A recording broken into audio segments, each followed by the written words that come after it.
всички. Благодаря, че отделихте от своето време за представянето на моята програма и програмата на моя екип.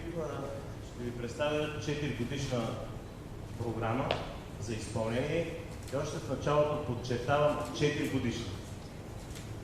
Всичко, което е заложено в тази програма, ще бъде изпълнено за 4 години, с малки изключения, които ще се довършат в следващия мандат. Нас не ни трябват 1, 2, 3 мандата, говорим за период от 4 години. Другото уточнение е, че всичко, което ще видите като начертани мероприятия, мерки, бяха започнати още 2017-2018 година. Това беше, много от тях бяха заложени 2019 година и между другото са едни от основните проблеми в момента на общината. И ако имахме време, съвсем отговорно заявявам, че към дата днешна тези проблеми, повечето от тях, щяха да бъдат решени. Имахме визитка, мисля, че не е нужно да се представям. Познаваме се с повечето от вас. Вървиме. Да, това беше предишната моята лична визитка. На тази визитка държа повече. Дали? Това е визитката на екипа. Това е визитката на тези хора, които за 8 години с общи усилия променихме града. И като казвам екипа, нямам предвид само администрацията. Ние бяхме екип с благоевградчани. И ще дам най-яркия пример. Няма как да санираш 200 блока, ако нямаш подкрепата и енергията на своите съграждани.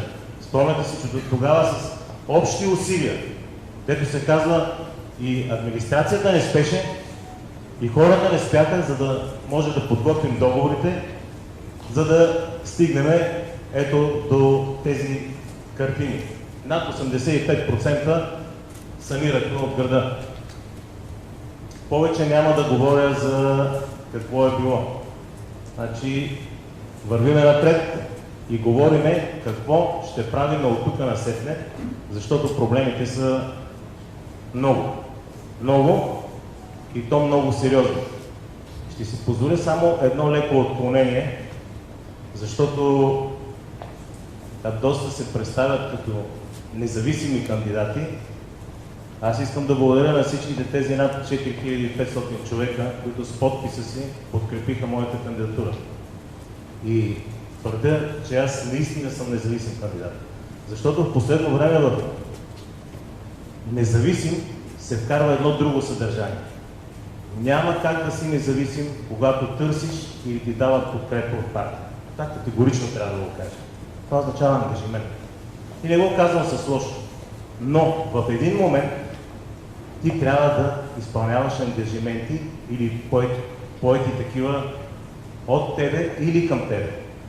А когато пред града стоят такива сериозни проблеми за решаване, вярвайте ми, че не всеки път ангажиментите са в синхрон с интересите на града. В този смисъл мога да кажа и друго. Гарантирам ви, че ще съм кмет на всички благоевградчани. Без значение леви, десни, без значение на етнос, без значение на религия. Единственото, от което ще завися и ще имам зависимост, това е да защитаваме своите интереси, интересите на града. И, дето се казва, да се ловиме на работата, да ви представя това, което смятаме да направим тези 4 години. Акцентите, те са много мероприятия, много проекти. Но аз ще се спра само на някои основни, тези, които смятам за най-важни, а формата е напълно открит и може да се задават въпроси. Между другото, когато коментирам проблемите, идва и един друг резонен въпрос. Ами, добре, тези проблеми защо ги има и защо тези 8 години не бяха решени? Няма да бягам от нищо. Когато коментирам проблемите, ще коментирам причините да ги има, след това решението, начина на решение и срока на решение. И тръгваме от най-важното – икономиката. Нискоконкурентни предприятия в Благоевград. Това е проблема с генериращи ниска добавена стойност. От тук идва ниското възнаграждение, високата безработица, от тук ниския стандарт на живот и миграцията на хора към по-развити райони. Предимно тези хора са млади хора, по този начин града се обезлюдява и остарява. Основният проблем, и тук мога да споря с колегите, кандидати, защото някакси се измества фокуса, но основният проблем на Благоевград е липса на индустриална зона в огромната си част. Ако ние изградим индустриална зона, този проблем, голямата си част ще бъде решен. Защо до 2018 година не можахме да изградим такава зона? Защото законодателството, критериите за кандидатстване в индустриални зони, това е националната компания, държавната компания, за да можеш една община да кандидатства, терена трябваше да бъде над 350 или 400 декара без значение. Ние, общината, няма такъв терен. Идваха много инвеститори. Това, дето се говори, инвеститорите са били гонени точно обратно в общината, Камелия е тук, Вълкова. Имаше хора, които само с това се занимаваха, като малки деца ги водят. Тук, там, така че да харесат терен. И винаги казваха, града е много хубав, млади хора, жив е града. Когато стигнеше до терена, имахме проблем. Така много хора отидаха в Петрич, отидаха в Кюстендил, отидаха в Дупница. Не бяхме допустими. Това е причината. И тогава, с усилията на други общини, аз опит го знам, защото бях член на управителния съвет на Сдружението на общините, започнахме да работим така, че общини като нас да бъдат допустими с по-малки терени. 2018 година, мисля, че беше, свалиха лимита, свалиха това ограничение и тогава общината много бързо, в рамките на няколко месеца, подготвихме документите и кандидатствахме с състезание над 40 общини. 2019 година, ако си спомняте, изпълнителният директор на индустриални зони, госпожа Тони Парес, дойде тук, където се казва на крака, и подписахме меморандум. Подписахме меморандум за изграждане на индустриалната зона. Това беше гаранция, че ние за 2 години, и ако върнем лентата 2019, тогава казахме, че ще изградим. За 2 години се изгражда тази зона и ето тези необходими 1500-2000 работни места нови. Това беше пътя. Защо не е извървян? Други трябва да отговарят. Към дата днешна вече имаме 2 възможности. Говоря за това е индустриалната зона, Черешовите градини, 115 декара и за да ще обърна много внимание на този въпрос, за да стане ясно на всички. 115 декара, едно, терена граничи с подстанцията на Благоевград. На 500 метра няма и толкова, мисля, че 400 е пречиствателна станция. Има локален път, Е79, автомагистрала Струма. На всичко отгоре, тогава, към 2019 година, имахме становище, извоювахме това от НКЖИ, ЖП линията да направи отклонение така, че вътре да влизат влакови композиции. И не го казвам случайно. Един от компонентите, един от критериите да има индустриална зона, това е колкото може по-ниска да е себестойността на изграждането на такава зона. Защото тогава тя е по-привлекателна за инвеститора, тогава може да привлечеш инвеститор. В този случай нашата зона, колкото и малка да е може би една от най-благоприятните в страната. Цялата довеждаща инфраструктура я има. Сега имаме вече 2 възможности. Едната е да изградиме с индустриални зони, а втората е да изградиме с собствени средства, като оператор на индустриалните зони, така както ни позволява закона за индустриални паркове и съответната стратегия с финансиране по ПВУ, с национално финансиране, да влизам в подробности. Важно, за 18 месеца може тази зона да бъде построена. И защото някои от вас могат да си мислят, добре, нали меморандум, ама това не означава нищо. За да не бъда голословен, ще ви кажа, че над 90% от индустриалните зони са построени по този начин, а община Симитли, защото винаги се дава за пример община Симитли, подписа 2 седмици след нас такъв меморандум. При тях зоната работи, при нас за тези 4 години, ако ви прави впечатление, никой не повдигна темата. Никой не повдигна темата. И тук въпросът е защо? 18 месеца решаваме по какъв начин. Дали с собствени средства, дали с еврофинансиране, може да се построи, ако не, вървиме по пътя чрез партньорство с индустриални зони. И така необходимите 1500-2000 места ще ги има. И то тук има и друга подробност, друга възможност. Когато оператор е общината, ние може да селектираме инвеститора. Иначе казвам, може да поставим условия такива, че да са защита и на общината, и на работниците, които работят. Защото има един друг проблем.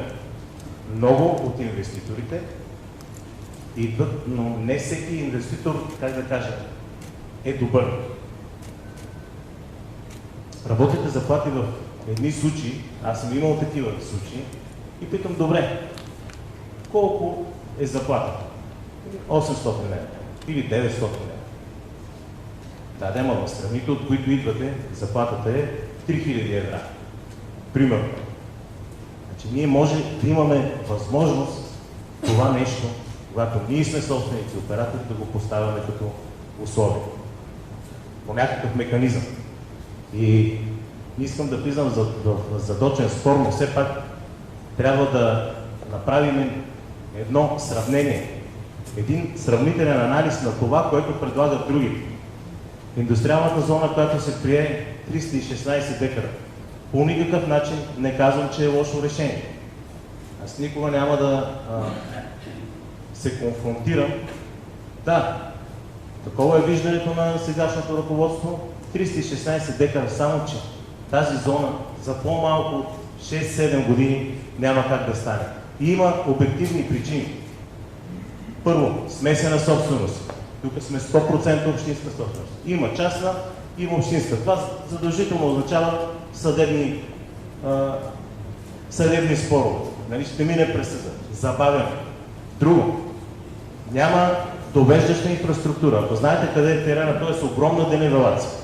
Това означава висока себестойност за изграждане на довеждаща инфраструктура, това означава висока себестойност за вътрешната инфраструктура. Иначе казано, оскъпява терена и той става вече неизгоден, неприемлив за инвеститора. Да, на краищата, вижте, бизнеса има един Господ. И това са парите. Всеки в бизнеса работи за печалба. В този ред на мисли съм песимист и скептичен за въпросната зона, но нека, няма лошо, нека общината върви в тази посока. Другото, което се предлага, господин Байкушев го слуша, частни терени. Ние 8 години с тези частни терени имаме огромен опит. Имаме и това, което предлагат. Имахме регистър на частните собственици. Абсолютно всичко. Само, че проблема е друг. Частният собственик определя цената. И когато няма общинска земя такава, има, най-образно казано, дефицит. Когато има дефицит, има спекул. Иначе казано, цените, които определят частните собственици, са такива, каквито те решат. Но те не са изгодни за инвеститорите. И за да не връщам, да не споменаваме име на една фирма, която тук много се коментира кой, как и защо, ами над 2 години хората водеха преговори, за да достигнат до цена. Тази зона, която предлагаме, тя ще бъде с много, много ниска цена. Още тогава, по това време, имаше хора от Благоевград с бизнес, които в момента са си митли, включително и един инвеститор, който много скоро отиде там и беше така тема на медийни спекулации. Да не влизам в подробности. Това е първото нещо, което ще тръгнем да реализираме. Абсолютно необходимо, да не кажа жизнено необходимо за Благоевград. Не ми е ясно, не разбирам защо се избягва и не се приема вариант от останалите кандидати. Другото, да не го коментирам, за промишлени зони и така нататък. Пак отиваме, да не се връщаме, не може да се върнем 30 години назад какво е било. Имаше, но имаше и приватизация и така, ако започнем, ще стигнем до никъде. Важно е какво може да направим днес, тук и сега, за да решаваме ежедневните проблеми.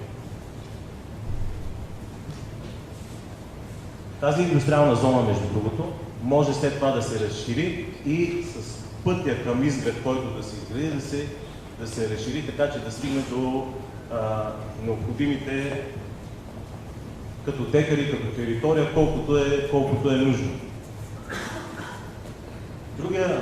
Другия важен проект, който всеки и тема, която я захващаме, между другото на тези две теми малко подробно се спра и после продължава много експедитивно, за да не ви отекчава. Това е Парк Македония и изграждането на високотехнологичен парк. Ние сме го нарекли регионален център.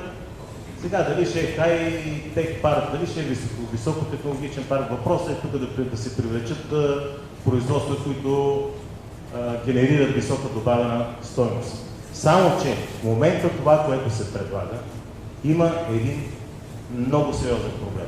И пак не искам да изпадам в задочни спорове. На база опита давам съвет. Какво трябваше да се случи? Какво трябваше да се случи? Между другото, това стана. 2016 година го възстановихме за една година ремонт и тогава договорът беше с Министерство на отбраната, за да го прехвърлят на общината, трябваше да бъде само за обществени нужди, което означава, че проектът, който представяш, е за музей. Казват, нямаше черква. Не. В историческия комплекс беше включено и черква. Спортни зали и така нататък и така нататък. Това беше условието да се прехвърли на общината, за да тръгнем от някъде. И след това започна една сага. И тук, защото много така всеки гледа от неговата и обяснява позицията от неговата гледна точка, и областния управител, лицето на господин Шушков и кмета Стоянов, можеха заедно да решат този проблем. Защото в момента ние сме в задънена улица. Това го твърдя категорично.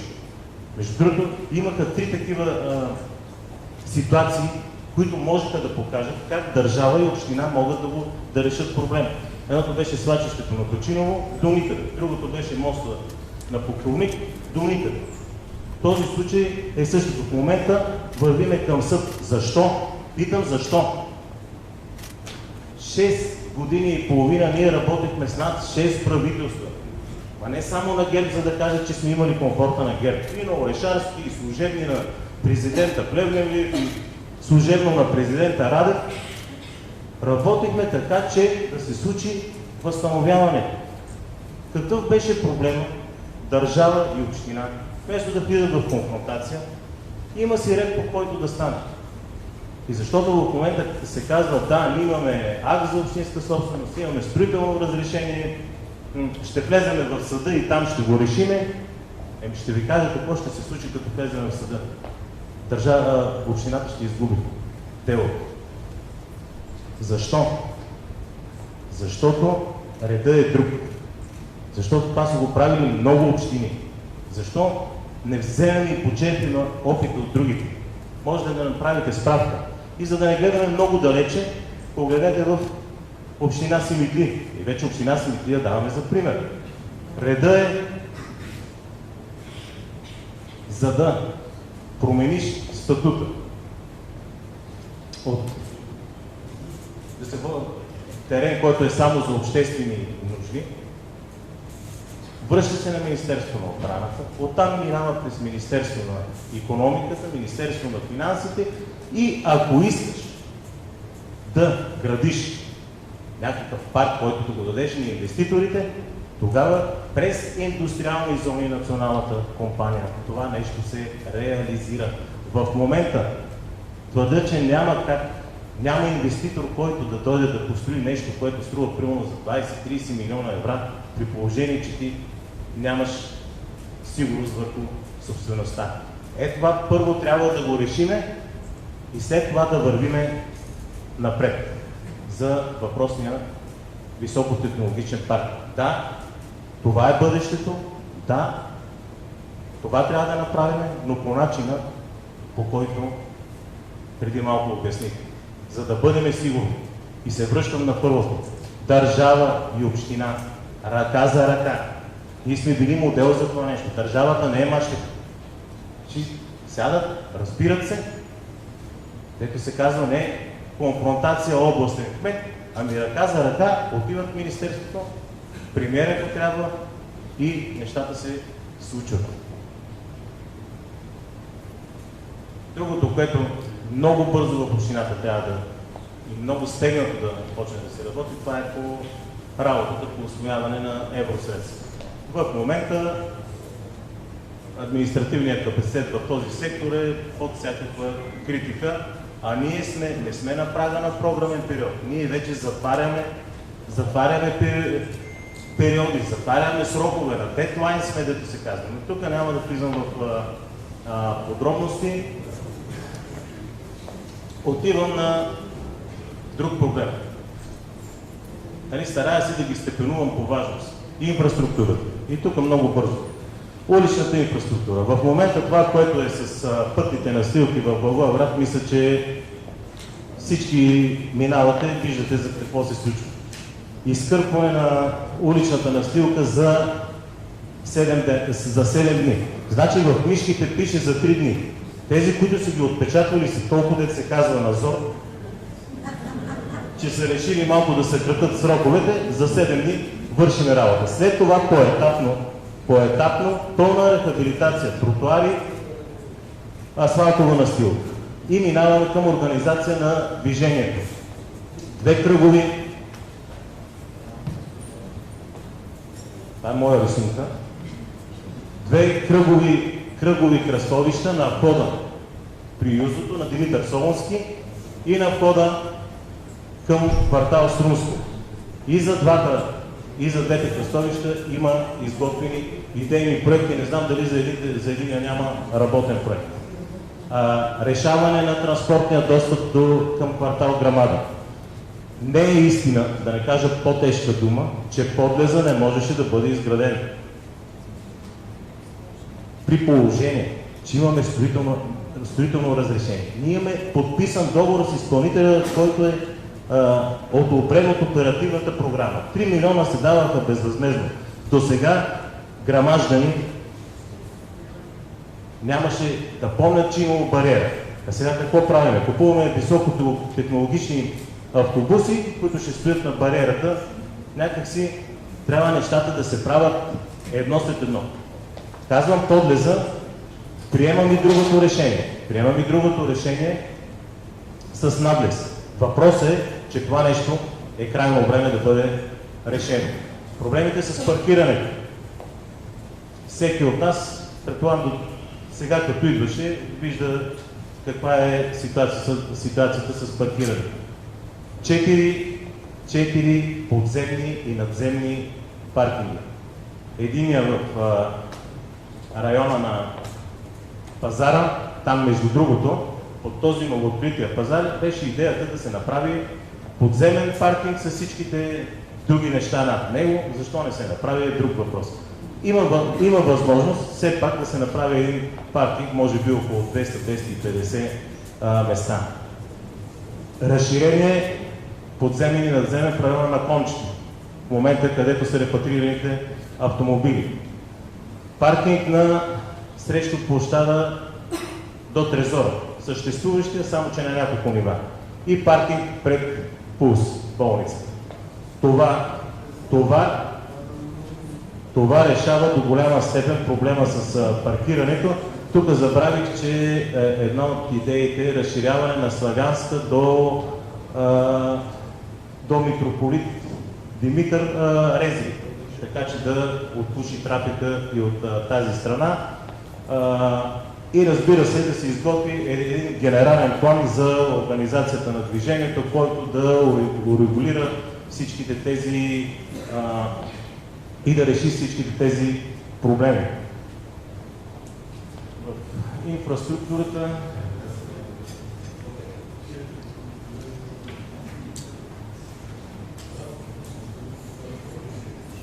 ВиК мрежата.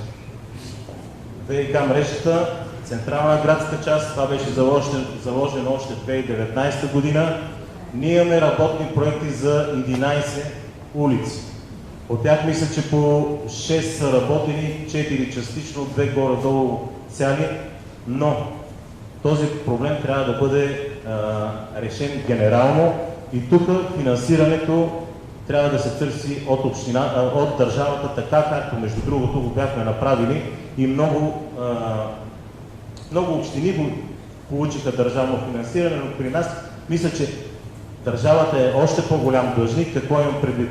Заради това, че община Кресна не влезе в ВиК асоциацията, ние не можахме да направим консолидацията, по този начин не бяхме допустими по европрограмите, така че смятам, че тук заедно с правителството, което и да е, без значение, ще решиме този проблем. Около 96 милиона, мисля, че по спомени, че беше проекта в един 4 годишен период, поетапно, с фокус, с таргетни зони, да започне да се решава този проблем.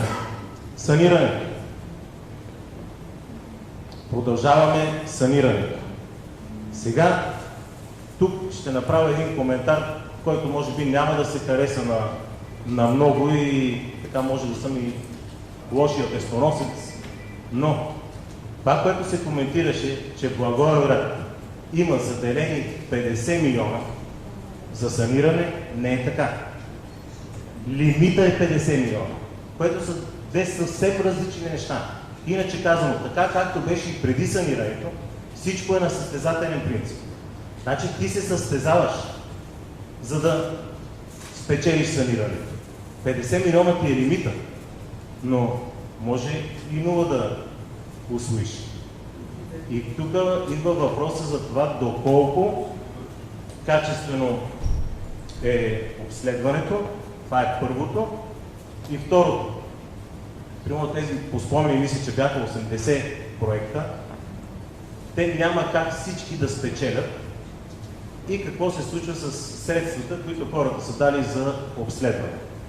Идеята е общината да създаде един фонд, който тя да има водеща роля и да подпомага така, както го правихме преди.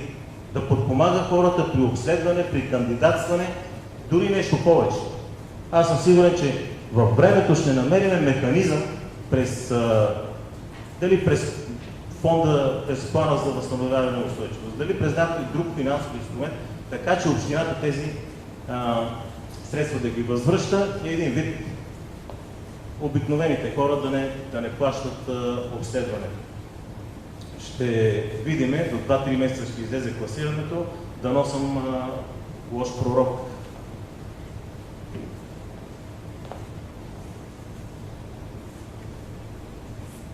Така, зелена градска среда.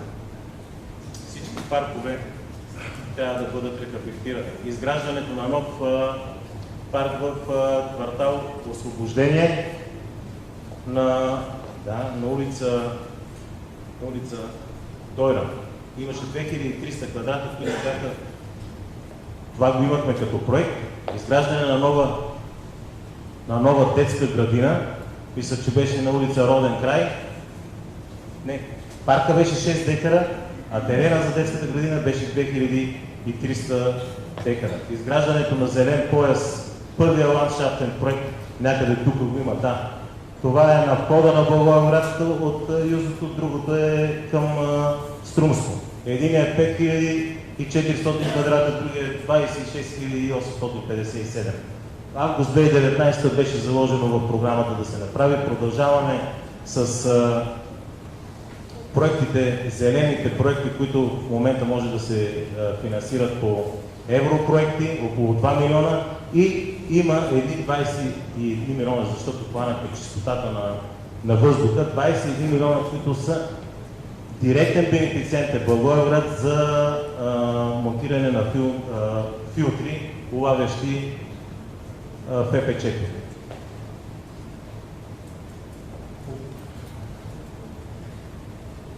Нещо много важно.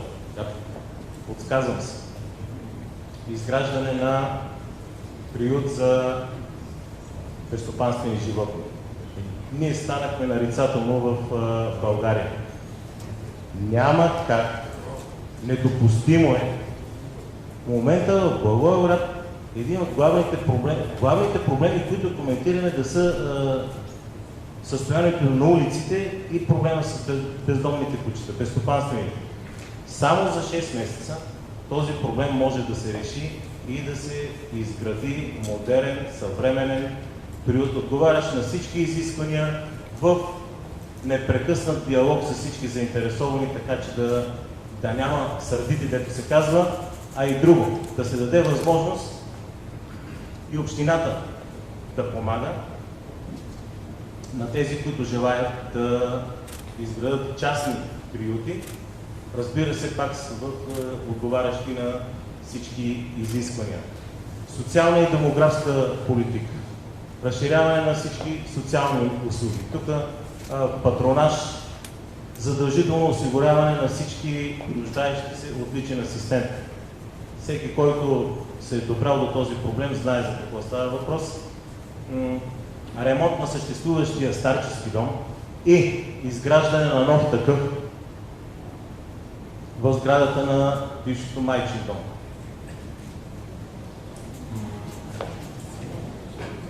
Стимулиране на раждаемостта. Тук много бързо ще кажа, че критериите са ясни, като се увеличават финансовите стимули. И да кажем за трето дете да бъде 300 лева за родители с основно образование, 1650 лева за родители с средно образование и 3000 лева за родители с висше образование. Идеята е да се стимулират родители, които полагат грижи, децата да им са задължително обхванати от детски градини, училища и така нататък, и да се изрядни платци към общината.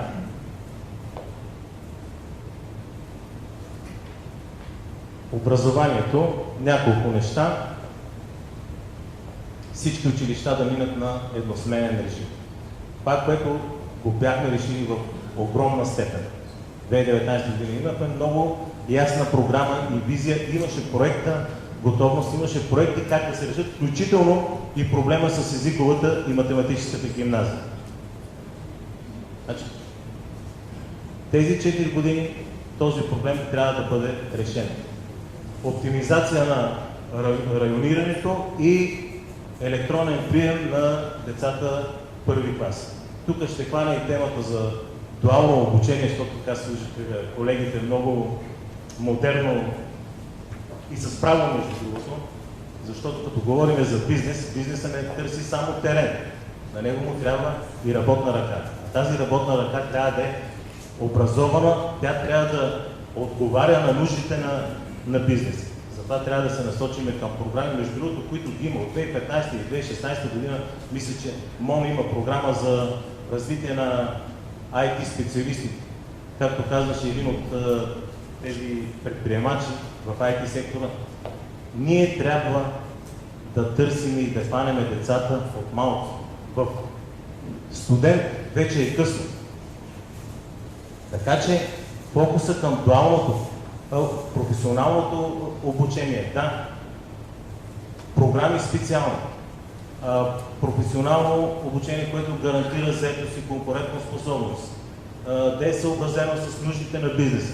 Но тук примера винаги се дава с Ванико. Между другото, ние с електротехникума тръгнахме в тая посока и механото. Там са едни от първите проекти в България, направени с лаборатории, така че децата хем да учат, хем да се чувстват в реална работна среда. Това е много важно.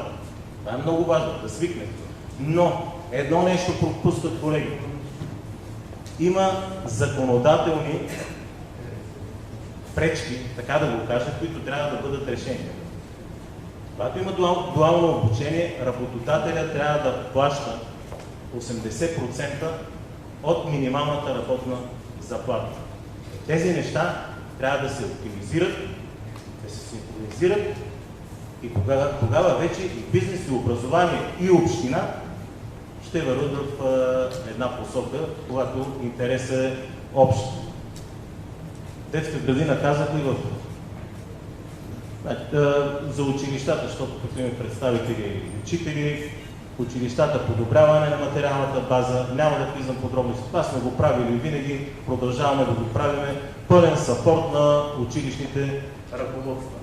Култура, спорт, туризъм, много набързо. Култура. Да се върнем там, където бяхме. Връщане на всички фестивали. Категорично. Туризъм.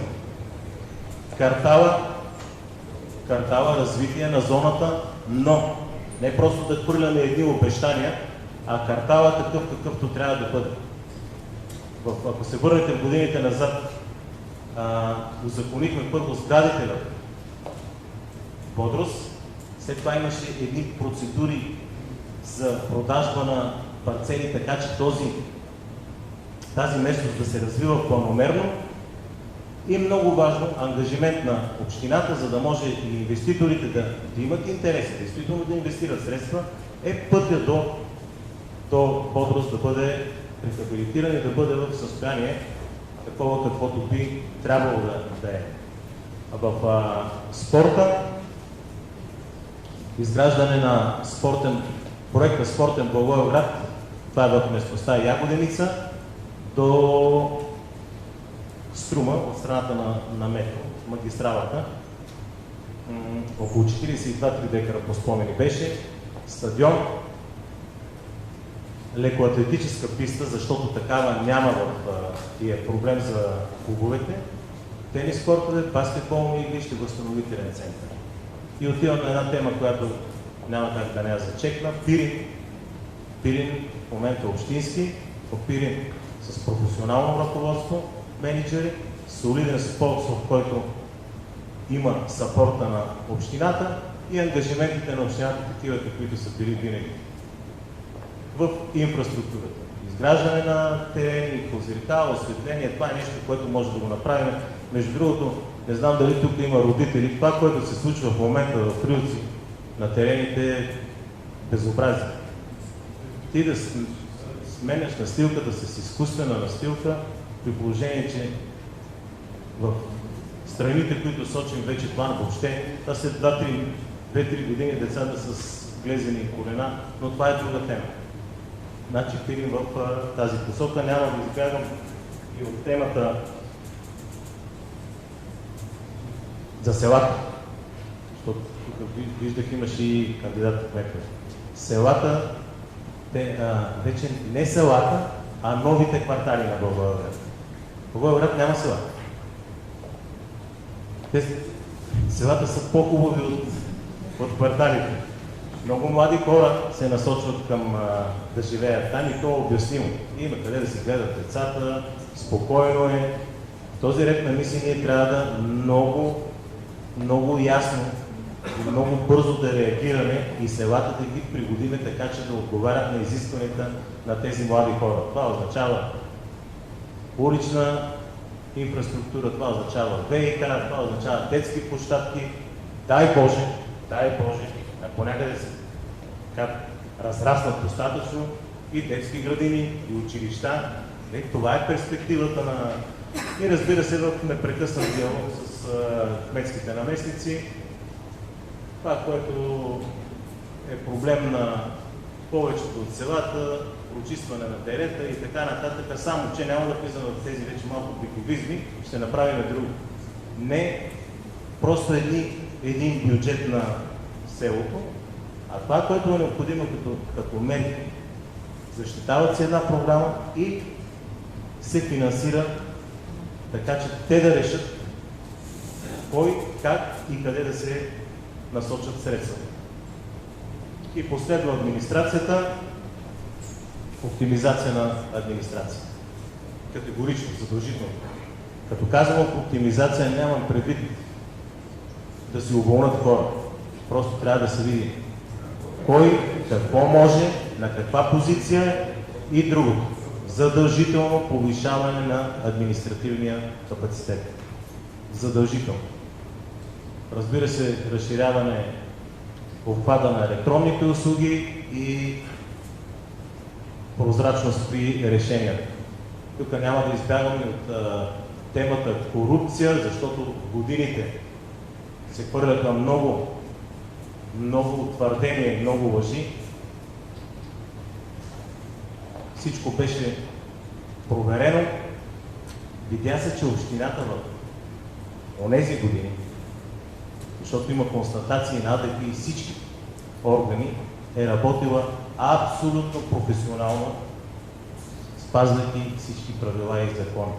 И тук ще направя една друга вметка, защото ще говоря за екип.